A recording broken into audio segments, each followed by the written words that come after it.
Welcome to a new season of the hit CV television show, Know Your Neighbor.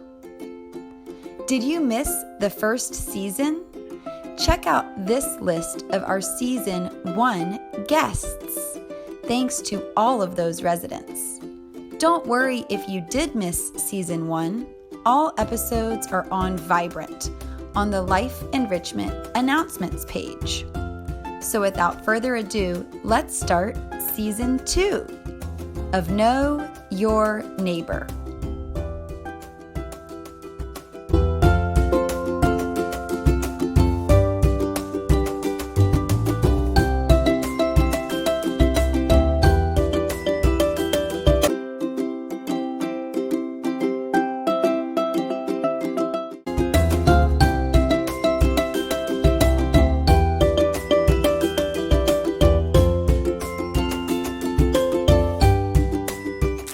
Hello, Crowsdale Village.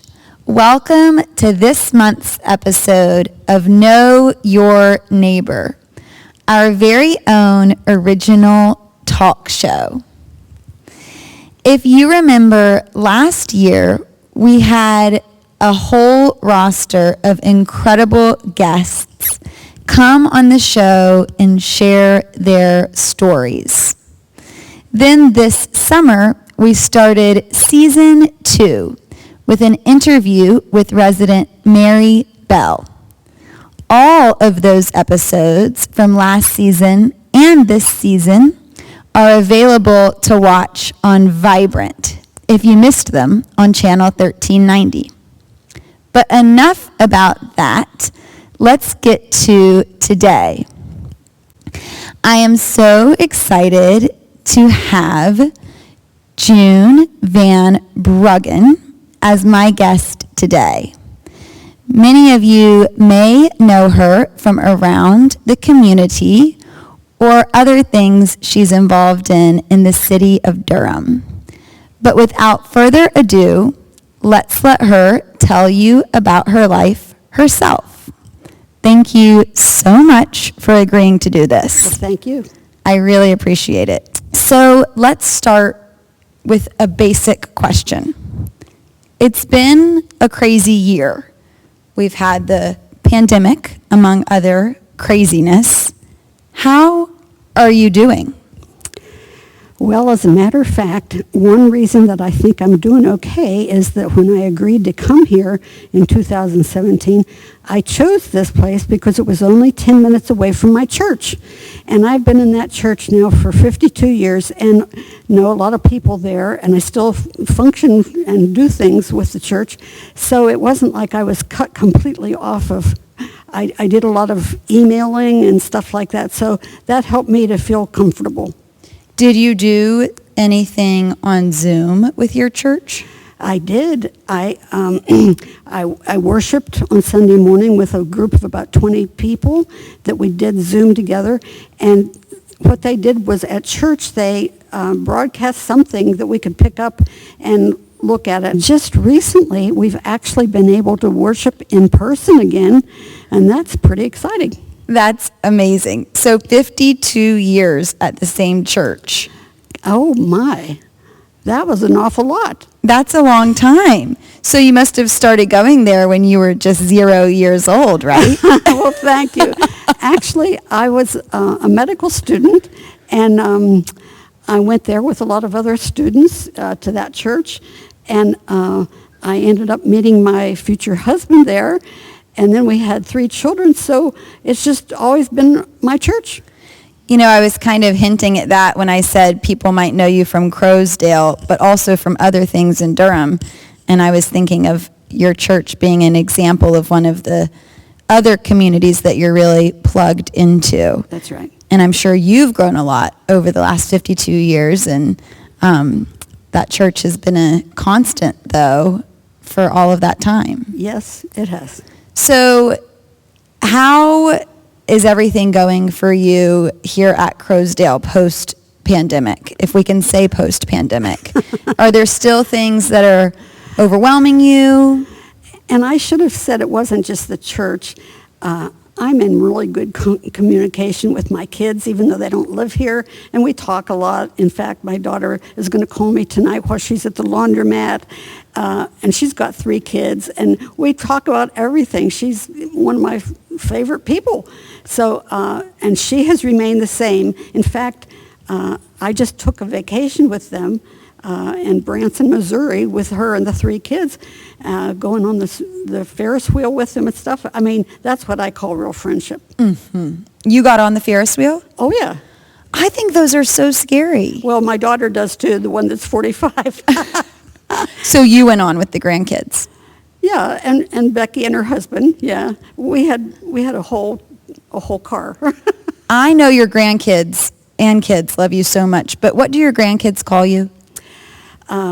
My son's kids call me Mama June. Mama June. And Becky's kids call me Grandma June. Grandma June. So they all have names. Okay. They're not really original. They just have the word June in them. Well, I should say, I know it's July now, but you are named June because your birthday's in June. Is that why you're named June? Well, I wasn't there when they named me, so I don't know why. Right. I guess maybe we'll find out in heaven one day. But happy belated birthday. Thank you. So let's unwrap the package that is June Van Bruggen. It's a pretty bulky package. It's a beautiful package. Beautiful. So if someone said, hi, tell me about yourself, like you were meeting them for the first time, how would you sort of give your life story in a few sentences? Or how would you say who you are and what you're about? Well, I was born short, and I've been short my whole life. But that's okay. Actually, I didn't like that at all until I got to be dating boys in teenage years. They were never shorter than me. Were you dating a lot in your teenage years? Very little. Actually, the main thing is when we would go to summer camp, if a boy asked me to sit with them in church, that was called a date.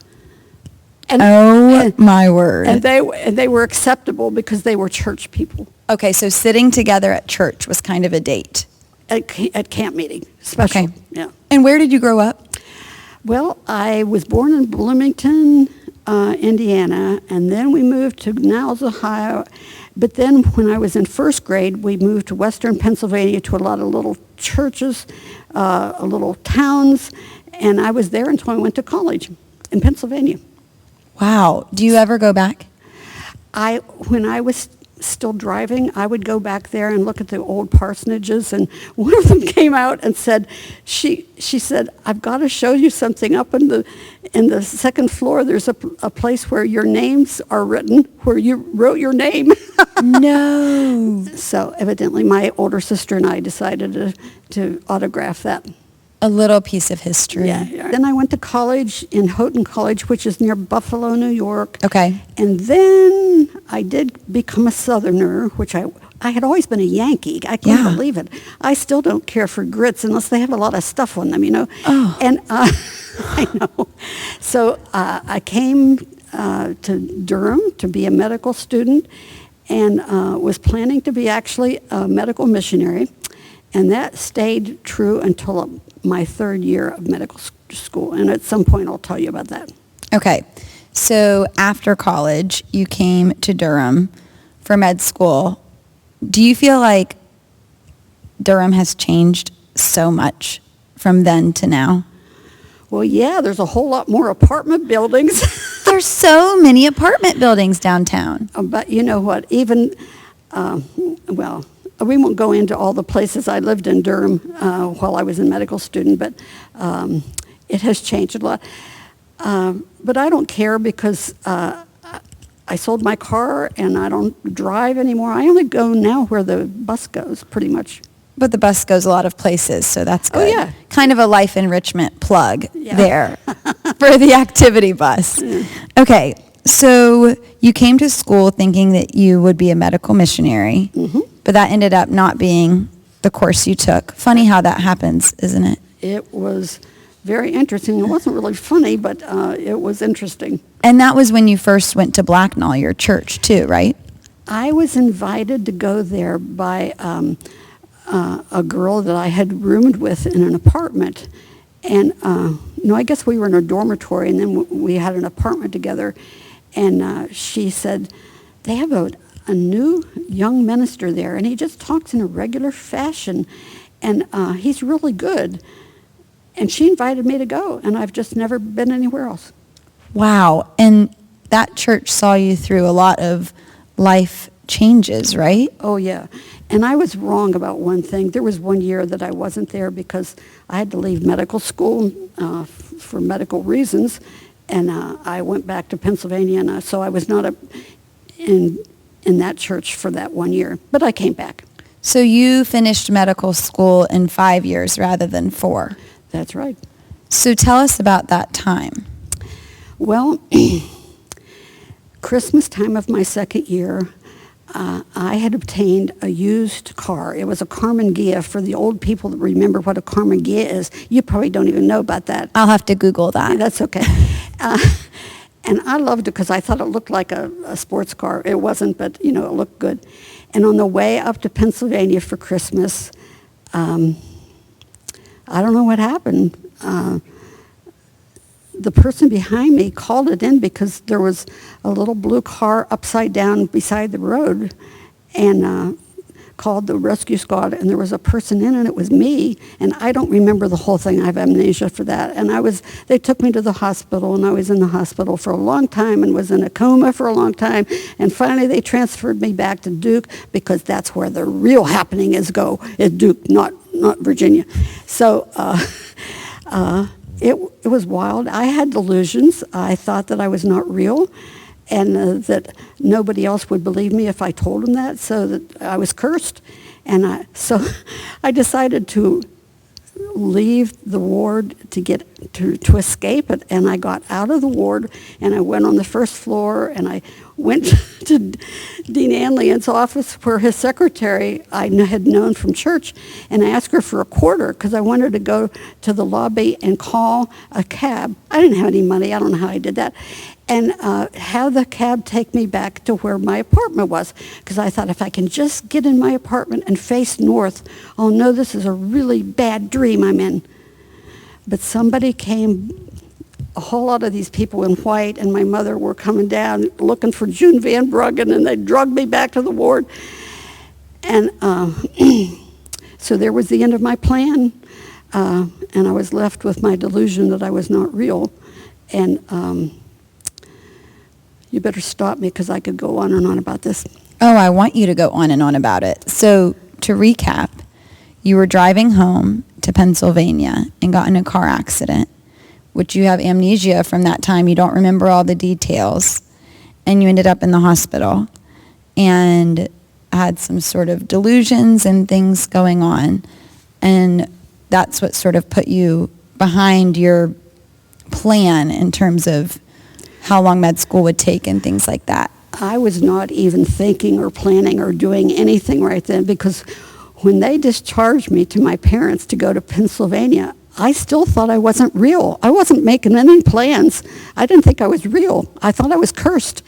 It was my first real mental health break, shall we say. Yeah. And when I was in Pennsylvania, my parents decided to go to Ohio and visit my older sister, and I woke up on the day bed, and I knew I was real. And it was like, wow, I'm a real person. And my younger sister was with me, and I told her she didn't seem to be that impressed because I don't think she knew what had happened to me before. And so then I immediately asked my parents to take me back to medical school. I mean, my brain was really scrambled. All I knew was that I was real. That was all I knew. And I did go back to medical school, and there was a lot of tutoring there from my professors to help me finish that year. But then something worse happened. I got so depressed I couldn't think, or I couldn't memorize anything like in pharmacology. That's important, and I couldn't remember it. And so I decided I would go back to Pennsylvania, turn myself in. But on the way, I got a bus from downtown, was going to go back, and I got to Pittsburgh, and I said to the bus driver, "Don't take me home." I said, let me just go back because someday I'll be a rich doctor and then I can pay for all of this. It was crazy. So I'd ask him to take me to the Hilton so I could get a couple hours sleep. I was really loopy. And I went back and I couldn't feel the liver that the resident was trying to help us feel as a medical student. And I thought, oh dear, I don't think I'll be able to be a doctor. I can't even feel this liver. So this time I did it the right way. I called my father in Pennsylvania. I said, Daddy, would you come and get me? So that was the start of that year off because I was in Pennsylvania. I know I've told you this before, but you have to write a book. These stories are so interesting, and it's crazy to think about the roller coaster of emotions you were experiencing, from having the delusions and thinking you weren't real, realizing then, I am real and I want to go back to medical school, going back to Duke, taking the bus ride back home after that didn't go well, but then turning around and coming back, right? And then not feeling the liver, which you probably didn't know at that point, that not feeling the liver was going to be something that you'd still remember all these years later because it was what caused you to call your dad and say, right. I want to come home. Right. And, you are so open about talking about your own mental health. And I think that that's something that all of us could benefit from is sort of destigmatizing mental health. I think you said once that at first people thought, your doctors thought, that all of this was sort of happening as a repercussion from the accident and that brain injury, right? I thought it was. Mm-hmm. And I thought it was too. Right, because that would make sense. What did it end up being? Was there a different diagnosis later on? Well, actually, before I did the liver, couldn't feel the liver, I got manic, which is not the same as a maniac, which is crazy. A manic person is just so high. I couldn't sleep, couldn't eat, so I was put in, that was my first psychiatric hospitalization. And then I came down. After you're up very high, you really do come back down. By the way, I'm describing something that we call now bipolar disorder, but I don't know if they were even calling it then. It's a long time ago. And my psychiatrist really wanted me to return for my third year of medical school. So he gave me 2 rounds of shock treatments, hoping that would shock me into reality or whatever. So you had high highs, low lows, which at the time they weren't calling bipolar, but now we do. I don't think I even saw the charts to see what they called them. If they called it anything, at that time they would have called it manic depression before they called it. See, I never had the records in front of me. All I know is that I had 2 complete rounds. All I can remember is the resident that was putting me to sleep before I had the shock was really cute. And the things we remember. So you had 2 rounds of shock treatment. All I know is that when I would wake up after them, I had this horrible headache. And my parents had come down and took care of me outside of the hospital. I think my insurance had run out. I couldn't do medical school. So then I was back in Pennsylvania for a year. Wow. And you spent that year in Pennsylvania with your parents. And did you at that point have the diagnosis of some sort of mental health? Were they calling it manic depression? Did they diagnose you with something? I don't think I knew of a diagnosis. I don't think anybody ever told me that. It's a blank to me about that part of my life. All I know is that I couldn't do it. And so then when I was in Pennsylvania, I just thought, well, maybe I can study to be a lab technician. Because I had 4 years of college, 2 years of medical school, and I thought I could do something. And I found out that they would ask me to go do 2 more years to be a lab technician. And I thought, oh, this is getting really, really too much. And so I decided, I was substitute teaching for a little bit, and my dear father would take the car out in the morning, because I'm in Pennsylvania in the wintertime. He would warm up his car so that I could go in a warm car to teach, And you remember how we used to treat substitute teachers? That's how I was treated. Ooh. And I decided, I said, the only thing I really know how to do is go to medical school, but I don't do that very well. So I begged my parents to let me go back to medical school. And you did. And I did. And you graduated. And no, I just got back with all my stuff. I mean, with my head. Right. Okay, so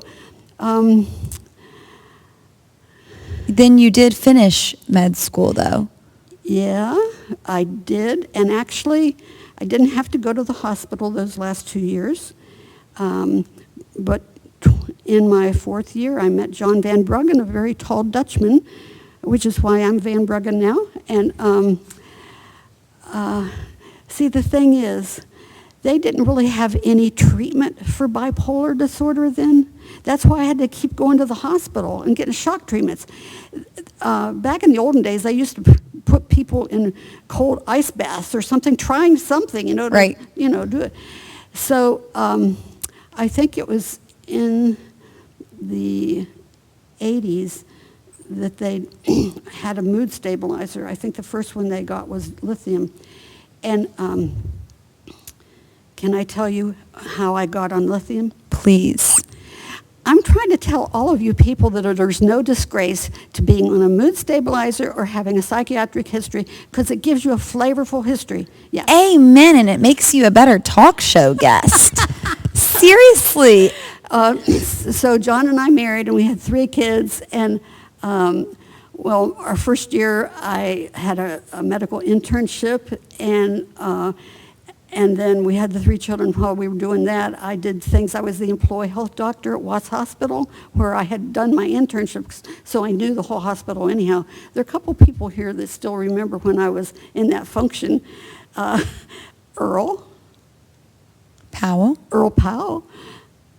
was a hospital administrator when I was an intern. No. And when I became the health, anyhow. So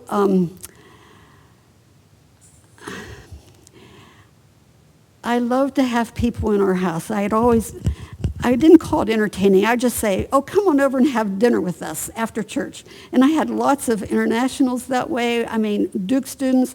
I never called that entertaining. I just thought you cook a lot of food, because my mother used to do as a preacher's wife, and then invite them over. And a lot of them came because they were lonely, And so I love to have people in our house. Well, my older sister was going to come to visit us. And for some reason or other, that sent me high again. I knew how to get it situated with the bedroom and the food and all that. I mean, I knew how to do that. My mother used to do that. I didn't plan a meal, and when they were going to come, I was sorting out the kids' summer and winter clothes upstairs, like that was important. I wasn't even figuring anything out. It was just crazy. My brain was really scrambled, and I was high. And I wasn't sleeping at night, and I wasn't eating, 2 of the symptoms of being high.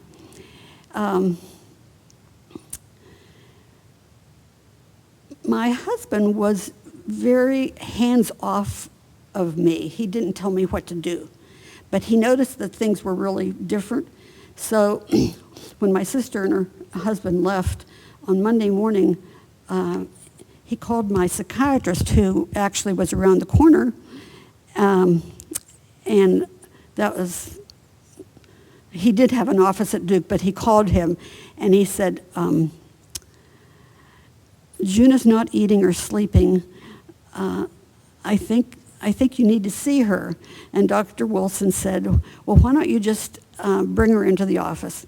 And I went in there, and he did a little lab work, and he started me on lithium. That was 1983, which was very nice, because in 1984, something not nice happened. My husband died in an accident, and I had 3 little kids. But it only took me less than a week to come down to the equator. I used to talk about globes and equators and North Pole and South Point to my patients. And it was less than a week when I was back to the equator, just being on the lithium. And so that last year, before he died, he had a level wife. But he also had a very regular life. And I used to think of bipolar disorder as a disorder of irregularity. Your sleep is irregular, your appetite is irregular, your moods are very irregular. And we went to bed at 10:30 every night, which I would have thought was boring, I think, beforehand. He didn't watch much TV at all. We had a very regular life because that's the way he lived. He was 35 when we got married. I was 26. And he had already lived enough of a life to know what worked for him. So then he died, and I was level. I was at the equator. I mourned for him, but I was not depressed. And the kids did not lose two parents. Yeah. I truly cannot imagine that. And it scares me to think about it. Yeah. So let's not write a book. Okay, well, we can table the book idea, but I'm not saying never. So you lost your husband, you had 3 kids, you were taking lithium finally for your bipolar, and you were working as a psychiatrist. Well, that's interesting. I didn't put that in. The last 4 years before John died, I was working under Dr. Wilson in training in psychiatry. Okay. Okay. The last month that I was to be in training with him, because he had invited me to go in practice with him in Graham, North Carolina, was when John died. So actually I had a job and with a man that understood what I was going through, and I worked with him for 16 years. And then I said, why don't I just go back to Durham? Because I had patients that were traveling from Durham to Graham and back. And so I just took my kids had all gone through college at that time, and I had a very big living room, which I turned into an office. So then the last, the last 13 years were at home with my patients coming into my house. So if my math is correct, you worked in psychiatry for over 30 years. I think you've probably heard so many interesting stories, and I love hearing your story.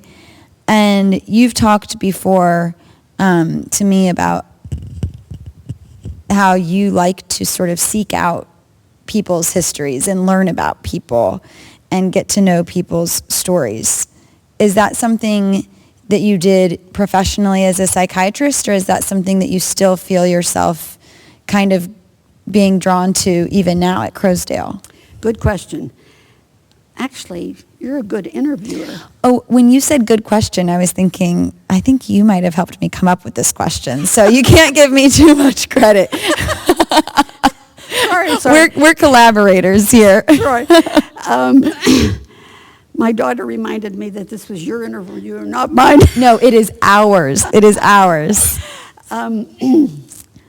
Remind me of the question you just asked me. I'm lost. Do you still find yourself now, like at Crowsdale, trying to dig into people's histories? Interestingly enough, I trained under a psychiatrist who was 20 years older than I was, who really believed that a person's life before he came into my office was very important. And so I learned to take a history of people's life before we even talked about their mental health disorder. And if you do that for lots and lots of patients, you get in the habit of finding out where people came from and what they did, and all that kind of stuff, and their relationship with their parents and all that. I don't do that quite so much here.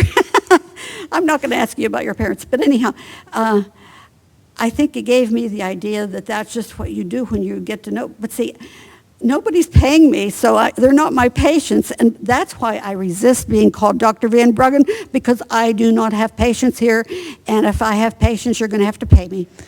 Then I think I probably owe you a lot of money, because you have been like I feel like you give me such good advice that I could be a patient or a client of yours, because I feel like I get the blessing of hearing your wisdom.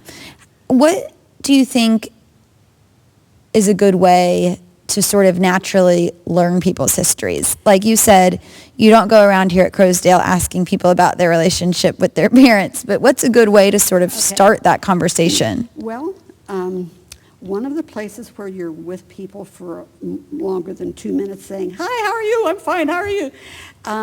Is if you go on a bus with Life in Richmond. I've met a lot of people that way, and we've traded tales. And I don't know, you sort of notice sometimes by people's attitudes or what they say or what they don't say. It's just sort of noticing them. And I was taught to notice people. In fact, I was taught that what somebody looked like was as important as what they said. Tell me more. Well, say you're really in a blue funk, depressed, but you aren't telling me that. You're saying, "I'm doing okay, how are you?" If you notice what their face looks like, it sort of leads you. And then also you maybe know that the person's spouse just died, because, Crowsdale, we don't have any secrets about that. Right. So, and then also, having been here for 4 years now, we've traded a lot of tales. I try really hard not to trade my tale, because it's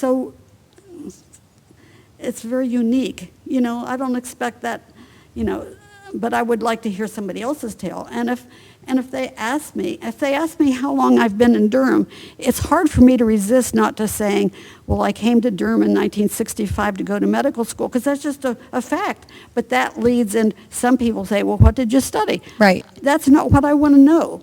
I mean, I don't want them to know it, because it's the hierarchy thing in America. What you do is important or not important. Look, I'm too short to be important.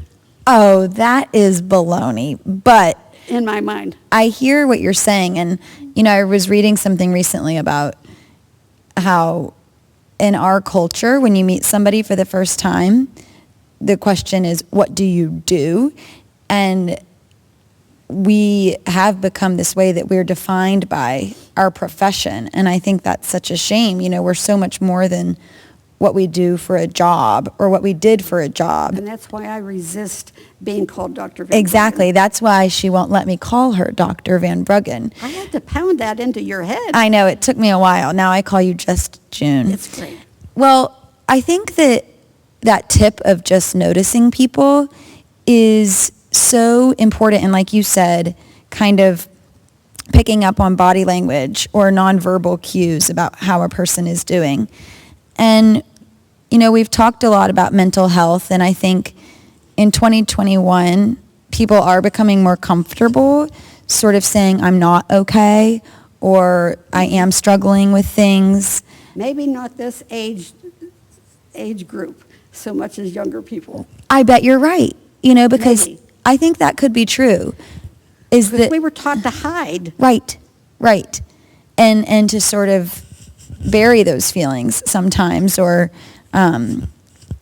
that there is a stigma around going to therapy or having an anxiety disorder or taking medication. And I'm really happy to see in my generation that is becoming less taboo and that people are talking about it more, and I appreciate you talking about it.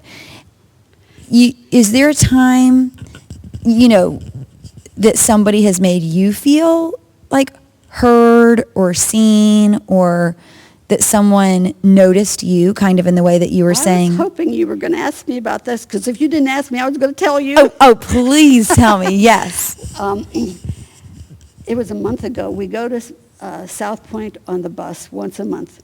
And I had been there for, a month before, because I was going to take this vacation with my daughter's family, and I needed a new bathing suit. My last one was, 3 decades ago, and it really didn't fit anymore. And I didn't even try it on because it was on sale, and I thought it was my size, and there were some other things, and I just bought a bunch of stuff at Penny's, and I came home and I tried it. None of them fit. So I knew that the next month we went, I needed to return those. And we were really careful about money in my household growing up. So I knew I needed to do that. Well, what happened was 2 days before the South Point bus was to go, I fainted in my bathroom, and I fell out, and I ended up from one end toweling myself and clear across, near the linen closet. I don't know how I got there, and I couldn't move. So I pressed my pet,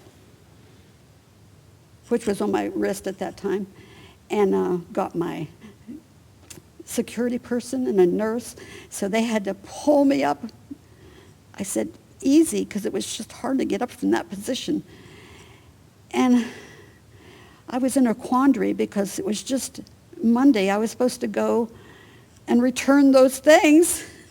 And I thought, well, if they knew that I just, oh, by the way, they put me on an ambulance and went to the hospital for a half a day. You know how they do here if you hit your head. Right. And I thought, if anybody knew that, they would say that I wasn't supposed to go to South Point, but I needed to return those things. It was almost $100 worth of stuff. So this was one time I did not notice anybody. I crawled onto the bus and I sat by myself and didn't talk to anybody because I didn't want anybody to know that I was illegal. And we got there, and it was a little bit before Penny's opened, so I thought I would get something at Chick-fil-A while I was waiting. And then I went to Penny's. They were really nice to return all this stuff. Then I came back and I thought, I'd really like to have a milkshake there. So I went, and it was the same girl that took my order before. And I didn't have a tag on me or anything. She said, June, right? I thought, oh, she's not scolding me. She's just calling me by my name. I felt so noticed. It was wonderful. I mean, noticed in a good way. Right. I love that. And I thought, you had already talked about this, know your name. I thought, I'm going to stick that in. It really pays to notice people. It really pays to notice people. And sometimes it's things that we don't even think of as like a big deal. The girl at Chick-fil-A took your order, then you went to Penny's, and then later you went back and she remembered you and called you by name. And to her, maybe that was no big deal, but to you, you felt noticed. You felt seen. She was smiling when she said it, like, I remember you. Right. Her smile said that. Right. And it was like she remembered me. And I was not a mother with a bunch of little kids, right. which were most of the people going there. Right. Maybe that's why she remembered me, because I didn't have a bunch of little kids. Well, there is no better feeling than being known. And I just can't thank you enough for sharing about your story and your history and letting us get to know you a little bit better. And I am having a hard time in this interview because I promised June that I wouldn't gush over her. And I'm trying to show restraint, but I told you I would quit the interview right. if you did that. And I don't want you to storm off stage, but I do think you're amazing. And I have to say one anecdote, and I won't gush. I'll give the short version. But when I first started working here, I was going through sort of like a stressful experience during an event. And you came and talked to me, and you kind of noticed that I was stressed. And then by the end of our conversation, I felt so much better. And I know now, knowing you, that maybe that was intentional, but I've been on the receiving end of that, and I just want to say thank you. And I really appreciate you, and I really appreciate all of you for tuning in to this episode of Know Your Neighbor. I hope that if you see just June in the hallway, that you will talk to her, and that you'll also take what we've discussed in this conversation about mental health and about communication and connection, and that you'll take that into your lives as well. Could I just add one thing? I was about to ask you my last question, which was, do you have anything Yes. to add? By this age, a lot of us already probably have a diagnosis of some kind because we've had lots of doctors, but a lot of us have family members that are going through struggles, and they want to know what to do. I have had people speak to me in the bus like, what can I do about my whatever?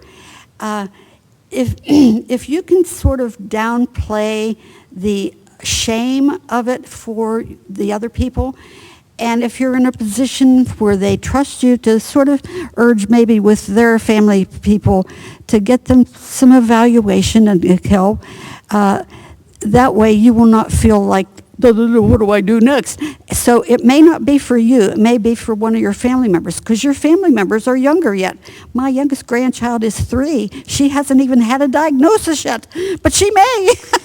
I love that. It's true that even if some of this doesn't feel personally applicable, showing these vulnerabilities to our families and having these type of conversations is really important and makes a big difference. So speaking of family, I consider you family, and I thank you so much for doing this. You're welcome. Thank you. I owe you. And thank you for tuning in. Have a good day.